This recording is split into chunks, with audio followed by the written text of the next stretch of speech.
Well, good morning, Jamie. We're pleased to have Jamie Lankford of Jamie's Eatin' Sweets with us today on Leadership Across the Table.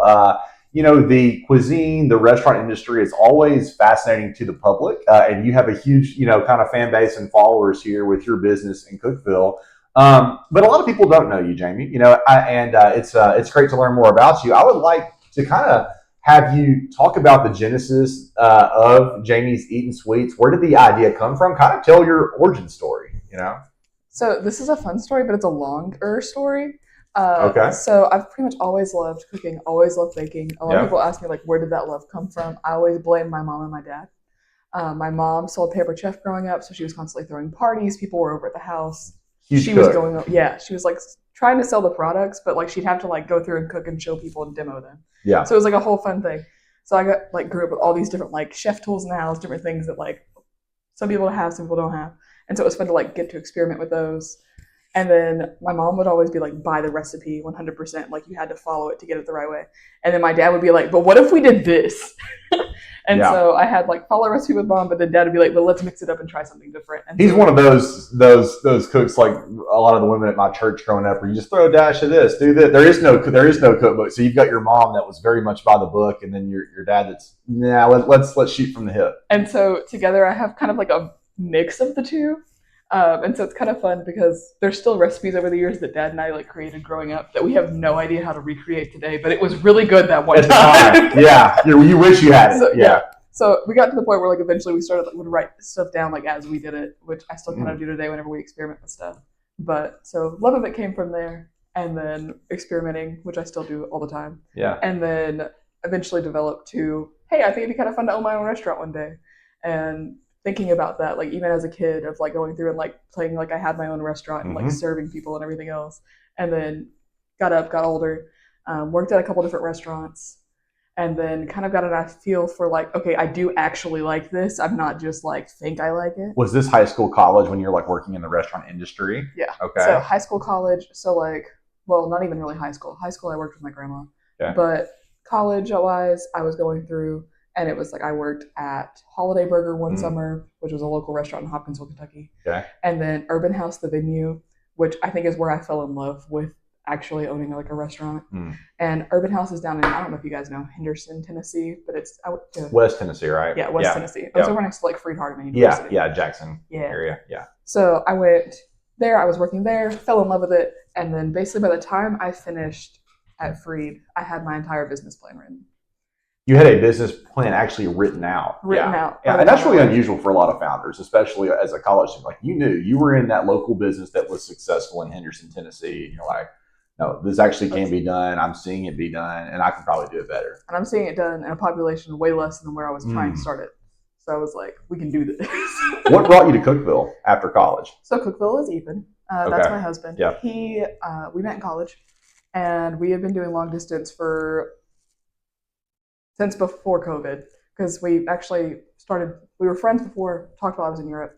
I got back, and then COVID hit, and so we were long distance while I finished up school. And so by the time I finished up school, I was like, well, if we're going to see how this works, we're going to have to actually spend time together. And so I blind leaped of faith, moved to Cookeville. Commitment. You got to go all in, baby. So I was like, it's the only way you're going to know if it's going to work out. And so here we are. And it did. It did. And that's how oftentimes those stories go. You go and it works. It works.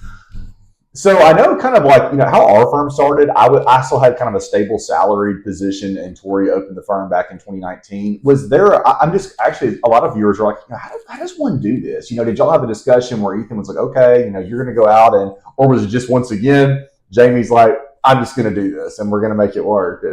So it started off, I don't know if you don't know a whole lot about me. So no, I worked at Backroom Bistro whenever I first moved. Okay. So I tell you, I worked at College, then Backroom Bistro. Right over here by Tech? Right over, yeah. Well, not over here by Tech. It's actually across the street from where I am now. Okay.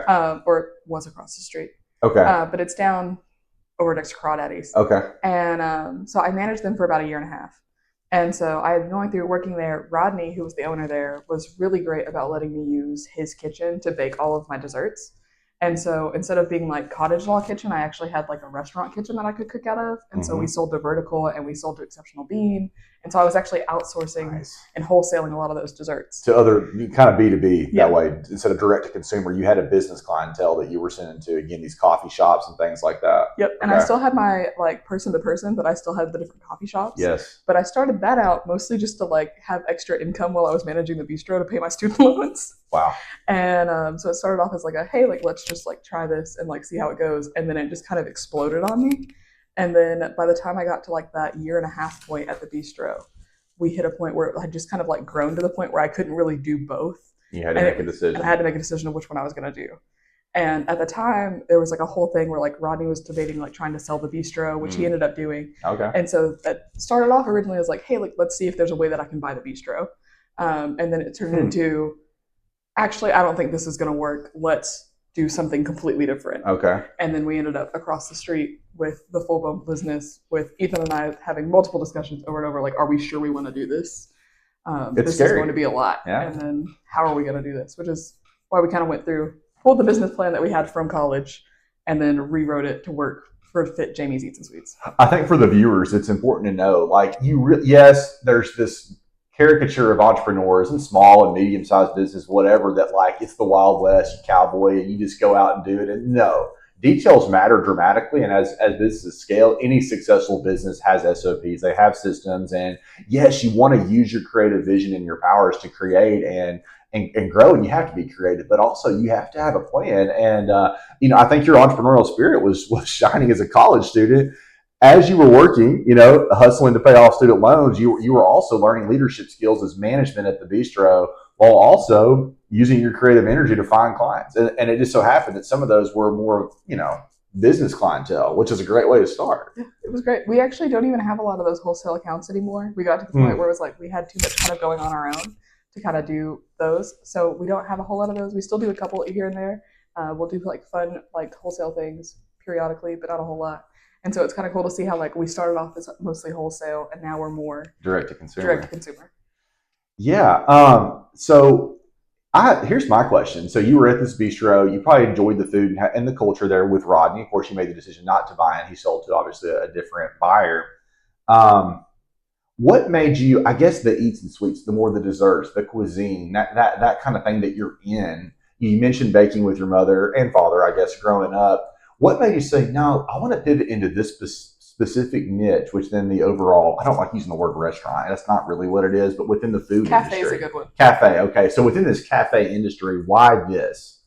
I blame some of that on the fact that I really loved a bunch of different things. And this is probably more of a stubborn thing than what I probably should have done. Where I really wanted to be able to have the desserts, which is what I was known for. But I also really wanted to be able to still keep some of that culinary element that I had fallen in love with at the bistro. And so it was one of those where it was like, all right, I still want to be able to like create with a more savory side, but I still want to do my desserts. So I was like, well, I want to do those. I was like, but I also really love coffee, so I want to bring the espresso in. Everyone loves coffee. Everybody loves coffee. And if you're going to have desserts, you might as well have coffee. You know what I'm saying? Yes. And so it was like more of like I wanted this and I wanted this on the menu, but it would also be cool if we could do like a dessert cafe where we had like the desserts that were our main thing, but you could also come in and get lunch and a dessert if you just had like a lunch break time or something like that. But it would also be just like a fun date if you just wanted to go get dessert, things like that. So it was like one of those where it's like I kind of tried to figure out a way to mesh all of the things I had fallen in love with into one place. Yeah, and it's one of the only places that I guess that I'm aware of that has that. Yeah. In town. Would that be correct to say that? To my knowledge, unless you're going to like a more, pretty much, yeah. Unless you wanted to go like Publix or something, but that's not really like a cafe type setting. It's a grocery store. Yeah, not at all. Not a cafe at all. So, yeah. Well, so you mentioned to me before we went live that you're coming up on your 2-year anniversary. Yeah. Anniversary as an owner. I guess you're still a sole proprietor right now, right? What have been the biggest? I know there are, inevitably some twists and some turns, some challenges. What would be the biggest thing that you were unprepared for, or a challenge here in the first 24 months? And maybe there's not been anything significant, but what would you say as far as the challenges? I feel like the biggest one on my mind right now is like everybody warned me up front at the beginning of this year. They're like, "Hey, it's an election year. Like your numbers are going to be dramatically different from like what they normally are." Like everybody in the food industry was like, "Be ready." And I was like, started out the year, our second year, we were seeing like high gross numbers. Like we were like doubling revenue. Like it was so great compared to last year. And then all of a sudden June hit and it stopped. Wow. Cold turkey. And I was like, what is going on? Wow. Even though Q1 was literally an increase from Q4 of 2023, you were still seeing an upward trajectory. And it was literally great. And then like all the election stuff like started like going full blown in June, and then everything like stopped, and it was like suddenly like thousands of dollars of revenue under. Wow. And I was like, what is going on? And so like we've been trying to like, that's been our biggest thing of figuring out like, okay, what can we do to like shift or pivot to make it still work? Yeah. And so like we've gone through and like we've done a little bit of like some staffing change, whereas like we didn't inherently let anybody go, but we shift how kind of like hours and stuff people were working. Yep. And then we've gone through and figured out, okay, so like what with the menu could we change to maybe like reduce overall cost, things like that, to figure out how to keep running, and then also not be just bleeding ourselves. Absolutely, to lean out, through the storms. And early on, year two, it's like, wow, we've had a ton of growth, but how do we also weather storms in a way to get prepared for the next wave of growth that will come? Just a matter of when does it. And so from June to September, have you seen more stability, or has it still been? No, it's we're in this year. Maybe it is election forces, economic, who knows, but we're still seeing that downward trend in general. Or June was, I'm going to be honest with you, terrible. Yeah. July kind of almost sort of seemed to even out, and then August was dreadful. Like, and August is normally like has been, because we were open 2022, 2023, had been like our best month, like both times. And so we expected it to be like one of our best months both times. Yeah, looking back. It was just not. It really is interesting to think about an election year, because I mean, when you look at the stock market and the economy, like it's not like anything's drastic. Yeah, some people say we've been like in a mini recession with GDP, but not really. Like things have looked fairly stable with 2023 to this year, but I think there's a lot of merit to this about an election year that impacts a lot of industries, and the hospitality industry can go through those swings, because that's one of the things, I guess, that consumers. Anytime consumer confidence drops, everything in hospitality that's considered like extra fun luxury drops. And so people will just like stop. It's like you see like the start, like the huge budgeting, you see the stop of like holding back. People start like actually cooking at home again, just to try to like go through that time until they feel confident enough again where it's like, oh, I have a little bit more. Yep. I can go out and get this like fun dessert stuff now. Yeah. So part of it. That's part of it, yeah. Well, how do you think about the growth of Eats and Sweets? Of course, we talked about how to manage growth with the down quarters and things like that. But kind of what's the vision, if you still if you kind of have that 5-year vision of Jamie's Eats and Sweets to grow, or is there a plan to grow within or outside of Cookeville? Have you thought about that? I've had different friends and things be like, hey, you should totally open up one here, and I'm just like, we're not there yet. Crawl, walk, run, right? Literally.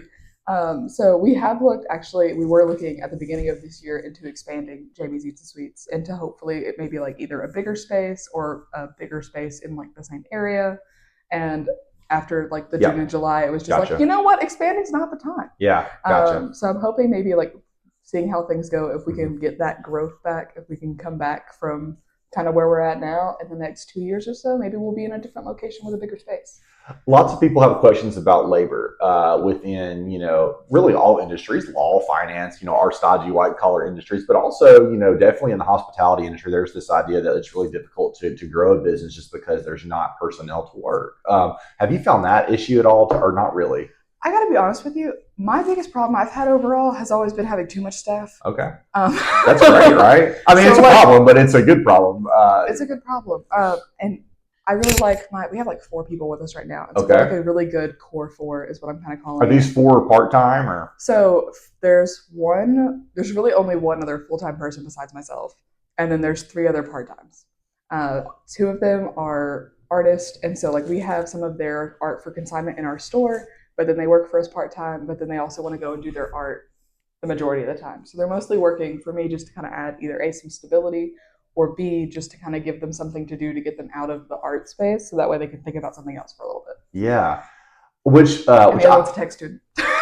Yeah, and college students are great because they are creative. They're young. They're still idealistic, and which is great, especially because this is a unique, creative type of cafe, from what I understand. Pretty much.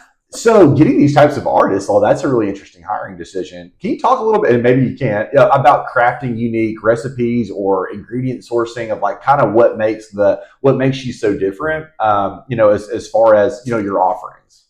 So as far as offerings go, so I have some friends in town that have different gardens and things. Mm-hmm. So like this fall and like during the summer is kind of one of my favorite times because I have this guy named Jim. I don't know if you know Jim Fleming, I do but know Jim Fleming. he Yes. owned the building that the bistro was in. And Okay. so him and Barbara have been amazing. And so they still like come in and check on me and then like they've taken me to tech and different things for all sorts of different stuff. It's been awesome. But Jim will come through whenever his garden's ready and he'll bring me 5-gallon buckets of produce. And he'll be like, I don't know.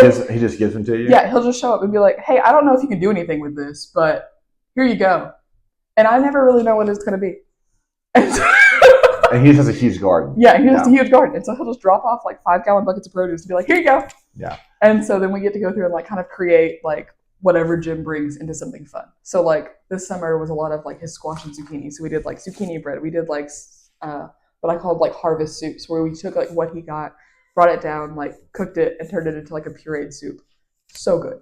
And then different things like that. Like this fall, I know he'll bring me apples from his apple tree, and so then we'll just start doing those. Like last year, he brought me so many apples. We had apple crumble, we had apple pie, we had almost all of our apple stuff was done with Jim's apples.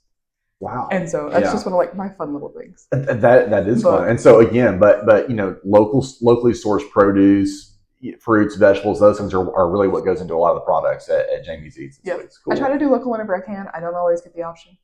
Sometimes it's just not as affordable. But and the other thing that we've had questions about is always marketing. The founder of Cream City, okay. His whole branding, he actually bought that business, but is the sign. It's like, well, that's it. Like that is my brand. That is the marketing, and it's just customer base and word of mouth. Your business is 2 years old that you bootstrapped. Is it also just developing a loyal customer base and just being just devoted to your product that is very good? Is that the plan, or do you do anything outside of that as far as marketing to boost sales? So I will say that overall, I think that's some of the best marketing. Yeah. But honestly, Cookville relies on Facebook groups so much. Yes, they do. And whenever I tell you that I basically grew this business through Facebook. You did. Yeah. Because that's the only way I shared everything. Like whenever I started, the night I decided to start my business, I literally opened up Instagram, opened up Facebook, created an account for Jamie's Eats. Well, yep. At the time it was just Jamie Desserts. And then I just started sharing to the different groups. And like, hey, made this today. Taking orders for this. Like, if you need a birthday cake, let me know. And eventually it just gets enough eyeballs and enough traction where it's like, okay, people are coming in. Yep. And it was just kind of cool. And then it's like, once you got that following, like we still have like core customers that have been with us since like the beginning. Yeah. And like they'll go through and be like, it's been so cool to like watch you grow. And then it's like they're invested in the business almost as much as I am. They become your super fans. Yeah. And they're just like always want to come in and get desserts. I have some customers that come in just to say hi. They don't always inherently get anything, but they'll come in and be like, hey, I'm on a diet right now, but I just wanted to come say hello. And then we'll go from there and we'll talk for a little bit and we'll move on. Yeah. But it's just cool to like have these people in the community that are still like rooting for us even from the beginning. Cookville has got a very loyal customer base. Whether that's coffee shops, dessert shops, anything like that. Our law firm. One thing that we're always really adamant about with our team is that, like, no matter how fancy technology gets with social media and all of these things and Google and algorithms, word of mouth will either propel you forward or kill your business. And our industry is no different. Ultimately, we're a service-based industry. It either works for us or against us. Every single client that we serve either works for or against us. Every single review. And you're right about Facebook. Law firms are recommended all the time on there, and people will tell the truth, which is how the market should speak. And we have a very good reputation. I think. And our brand has largely been grown also through the local community, through Facebook and things like that. And so this is so interesting that essentially it was really free marketing of just sharing through Instagram and Facebook, and you have a great product and it grew. And so it's possible. What would you say as far as what would be the advice you would have to somebody specifically opening up something in the food, cafe, restaurant industry to get started? You've pulled this off within the last 2 years. You started in college, you stayed on it, you got some management experience, and you did it. What advice would you give? I feel like there's so much. Yeah. overall, I feel like one of the hardest things we struggled with in the beginning was figuring out like how much staff was the right amount of staff. I always tell people I feel like my greatest fumble originally was hiring way too many tech students. I hired an exorbitant amount of tech students. Hired like 15 because at the time I was like, okay, well we'll have like they'll all be part time. So it was like they all could only work like 2 hours here and there. So it was like 2 hour tech student here, 2 hour tech student here. And whenever I tell you that scheduling that was a nightmare. Yeah, that took so much of your bandwidth. So much of my bandwidth. It was horrible. And then I ended up like having to fix it like 2 or 3 times a week. But so like that was horrible. But it was just like we had way too many people on staff. And so with our payroll system, it was like for every person you had on staff, like you paid like a certain amount for like each person. And so it was like just having them on staff, even if they weren't working a whole lot, still cost us money. And so it was like a whole thing. And so going through with that was like if I had actually nailed down like because we had gone through Ethan's great about talking me through things. I'm very big idea. He's very much like all right, let's nail it down. And so he would be like, all right, well you only really need you have this station, this station, and this station. So really idealistically, you only really need like 3 to maybe 4 people to run this. Yeah. So it was like we had that number. I went crazy and ignored the number. So if you nail down how many people it actually takes to run something, just stick with that number, please. Yeah, because that was my biggest thing right off the bat. Was maybe like, undershoot versus even overshoot to start. Yeah, probably a good idea because that's not what I did. And now we have like, if I include myself, 5 people on staff, and it was like for the most part, like 2 to 3 of us are running it at a time. That's it. You went from 15 to 5. 15 to 5. Yeah, and that's the right number. That was the right number. Yep, for right now. If we grow, then it'll be a different thing. Yeah. But that was probably like my biggest thing where it was just like, just listen to your numbers, please. But it's also a bigger topic about every business at some point turns into, I know it. So you're like, no, this is my product. But at some point, everything turns into a people business. Like you've got to know how to manage and work with people, whether it's a laundromat, a food business, a law firm, anything at some point is, how do we create leadership teams? How do I control my product as we grow? And it may be that, hey, I want to, Jamie Lankford wants to be involved in the store every single day, really for the lifespan of the business, but maybe not. And if it comes to that, how do you hold together a product as more people are involved? And I think that's one of the most. It's fun. It's also a hard problem to solve, and I think that's why most small businesses don't grow into medium and large businesses, because that's a very difficult problem to solve at scale. I think a lot of that comes down into like different like training, like making sure that everybody's kind of on the same page. Yeah. And then also like there's something to be said about having employees with a little bit of like buy-in. Like if they believe in the dream and if they want to see it succeed, then they'll put in more effort than if they're just showing up for their job. Amen. And it's like one of those where it's like, yeah, at the end of the day, it's still just a job and they're not going to have the same buy-in as you do. Yeah. But if you can make it a place where they're comfortable, where they're welcomed, where like if they're having an issue or something and you can maybe somehow help them with that, maybe not financially, but just being a shoulder to cry on, then they're going to have that loyalty to you and to that business overall. Yeah. And like, I don't know. I feel like at the end of the day, if you take care of your people will take care of you. Yeah. And you just got to, that in the end will work out better for your business. I love that. If you take care of your people will ultimately take care of you, and you do have to have that buy-in. You do have to have ownership. You have a younger workforce. We do too. We're proud to be a millennial-owned law firm. We have, largely millennial and Gen Z workers as well. And I think that that's a superpower actually, but you do have to have buy-in and ownership. And while there may never be the same amount of buy-in, there are ways that owners can get creative to make sure that there is an ownership mindset. A part of it is just being there for your people and having that just be there. Yeah. Well, thank you so much, Jamie. It was great to have you today on Leadership Across the Table. Everybody, Jamie's Eats and Sweets. It's great. Go on down there across from Crawdaddy's and look for the pink door. Look for the pink door. Thank you so much. Thank you.